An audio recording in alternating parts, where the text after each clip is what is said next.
Alright, hey, I'm doing another video. I just figure, why not? But I guess for this one, I just want to talk about, like, why it's so hard to move on from an ex with BPD.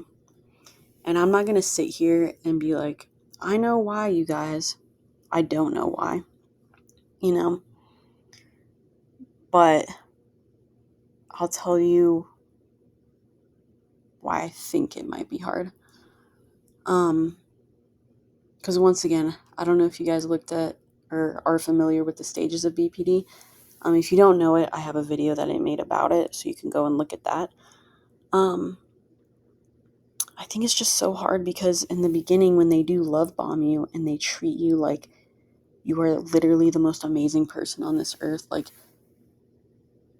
it's just, it feels so good because no one, like, has ever treated you that way. Like, yes, maybe you've had, crushes or whatever, but no one has treated you the way that a person with BPD does in the beginning. Like, it's so hard to describe, but like the love that they show is just,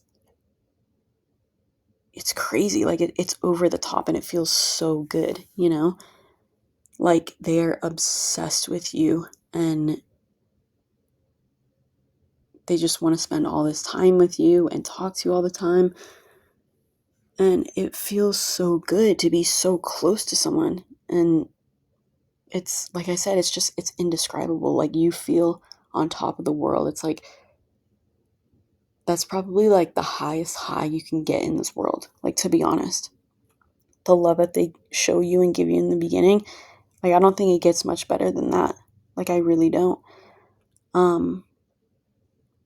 But anyway, I think, like, it's so good, and because they value you and see you so high, like,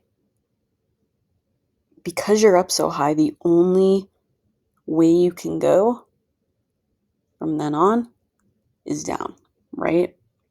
So if you do something they don't like, if you have a different opinion, if, in my case, they're like, you need to communicate stuff, so you communicate failures, vulnerabilities, weaknesses, you communicate that with them, they will not see you as the same person. They won't see you as perfect. And I remember my ex saying, further down the road in our relationship, it was, well, you showed yourself like as perfect in the beginning.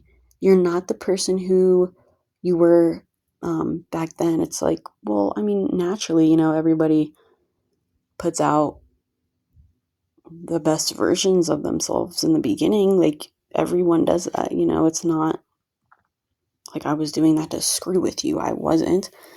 Like, yeah, I was, definitely put out the best version of myself. And further down the road, I started to get, I don't know, I guess more comfortable, I guess, I wouldn't say my personality completely changed, but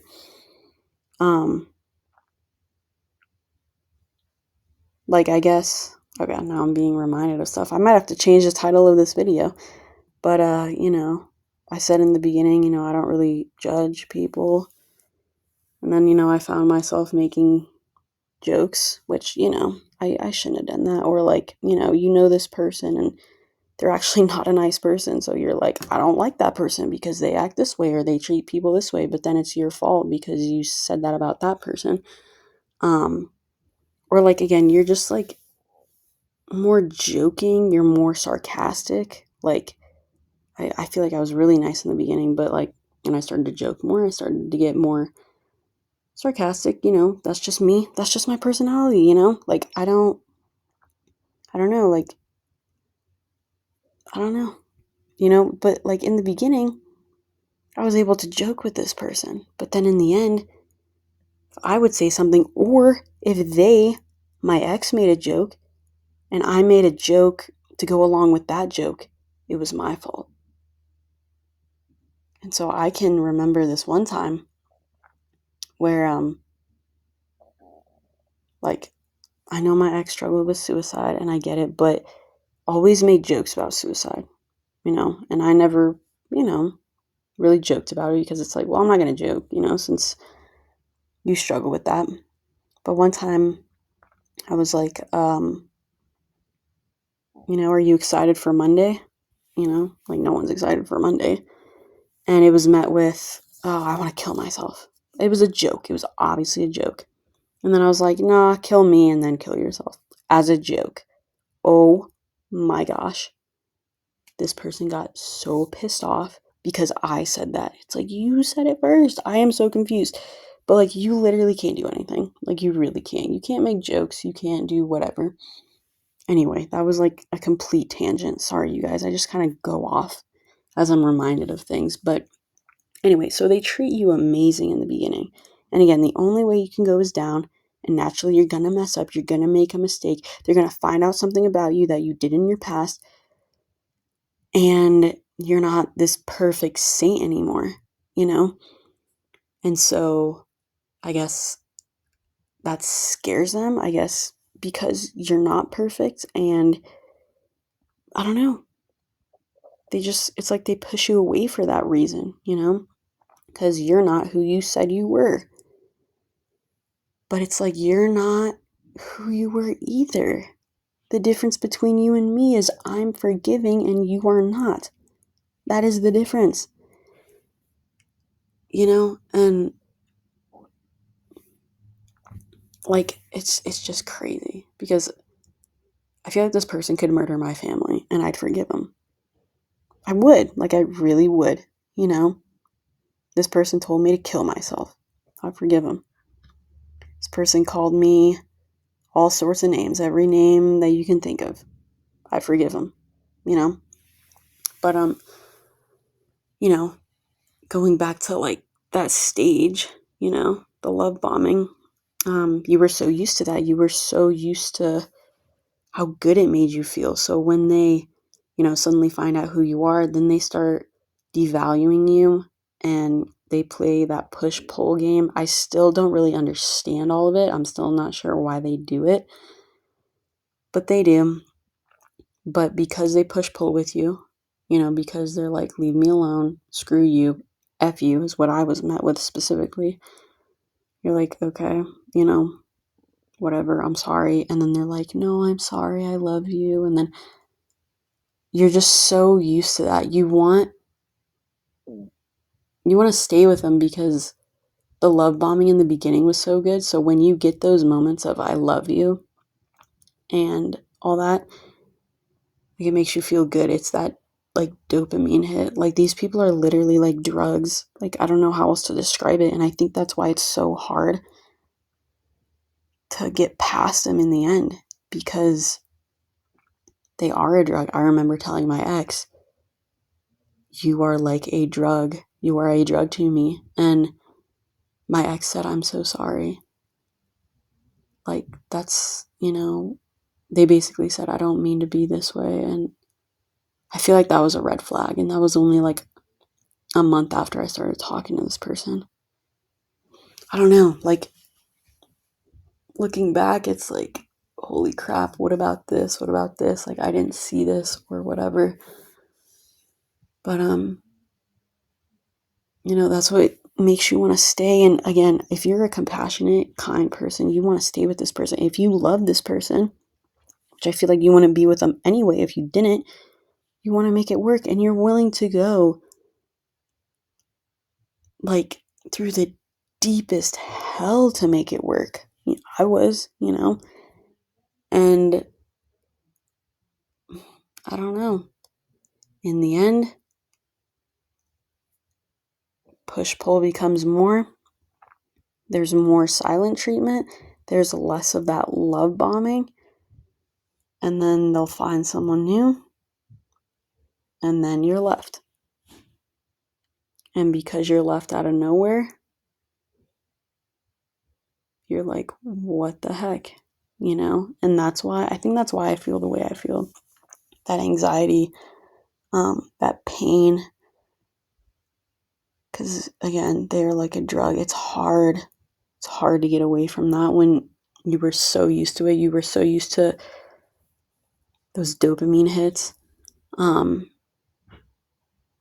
don't know, it's indescribable. Like, unless you've gone through it, you really don't know. And you know what's crazy? Like, I remember I'd always be like talking with like my family, like, if someone's abusive, just leave them. Like, how hard can that be? And I was like, yeah, I wouldn't put myself in that situation. And then you find yourself in that situation, but you don't realize you were in that situation until you're out of that situation, because you want to make it work. And like, you're like, yeah, I want to stay with someone who like physically abuses me, but we stay with people who emotionally and mentally abuse us. And it's crazy, because again, you don't see it till afterwards.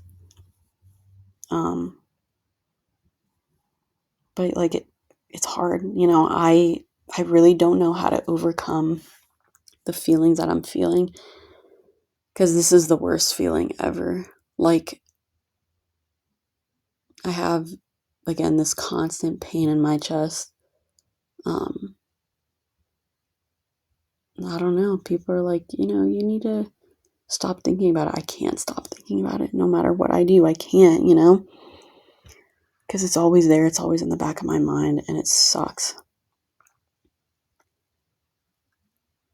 And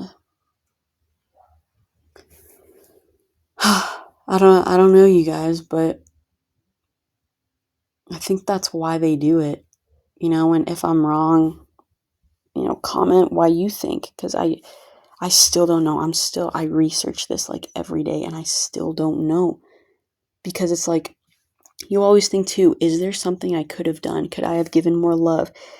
What if I had stricter boundaries with that? I made a difference with that. I've ended this sooner, but like, with giving more love, I was more of like a doormat and enabling that behavior. Like, you really don't know, because you're like, I could have done this. Would it have mattered? I could have done this, whatever. It's wild. Like, it's truly wild.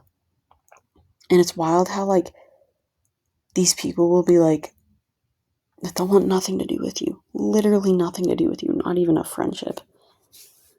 And it's like, dude, I'm just trying to care for you. And like, you're like, you wonder how these people can't see it. They won't allow you to care for them. They're like, I don't need your help. I don't want your help. But at least let me be a friend. Why not? It's crazy. It's crazy. It's painful. It's painful how this person who you literally thought that you would marry could do you like that. This person who literally told me, I will love you forever. I will fight for you. I will make this work. And then they just end it, and with zero remorse. People don't have any remorse. And it's so sad. And that's why it's so hard to get over.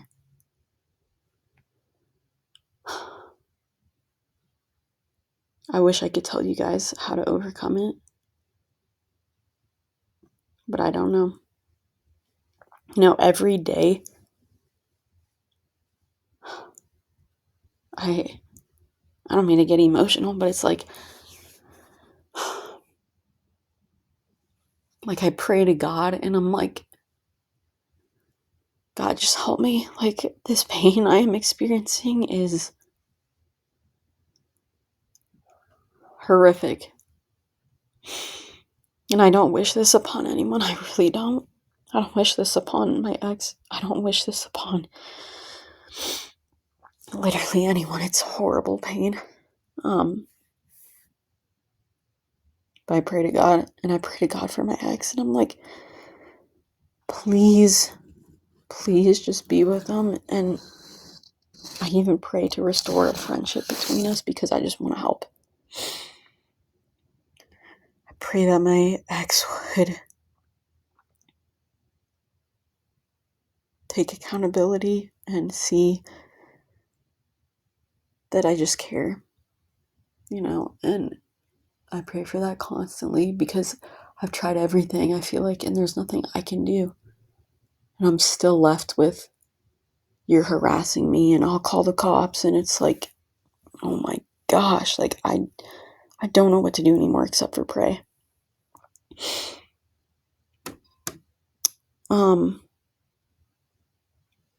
But what's really helped me, you guys, like going to the gym, that helps you. Holy crap, that helps you so much. Like I feel, when I go to the gym, I feel a lot better.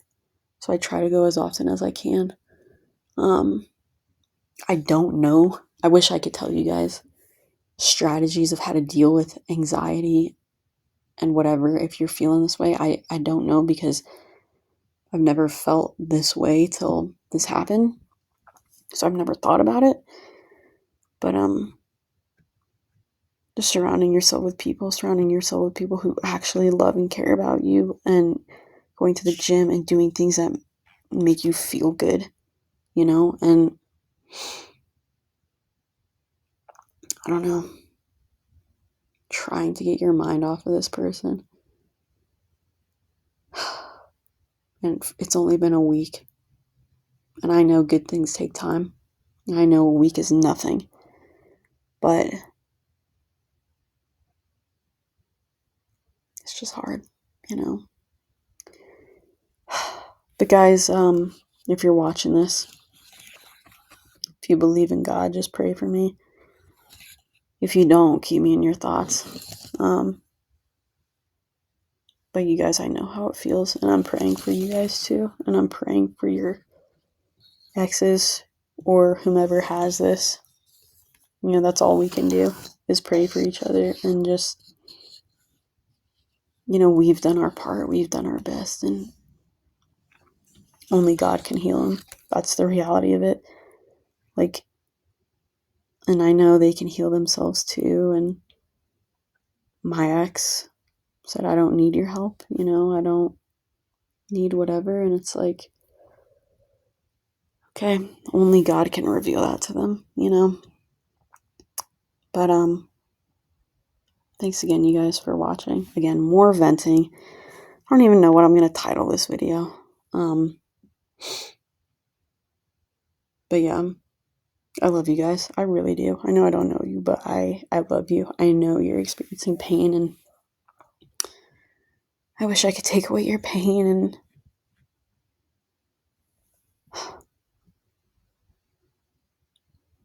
yeah, one day you guys will be okay. And we're okay now. Like, count our blessings, like, for sure. But the pain is, we can't deny that the pain is there, But you're loved, and it'll be okay. And if you want to reach out, feel free to reach out. Feel free to comment anything you guys want to do. But I appreciate you guys. I love you guys. I'll see you next time.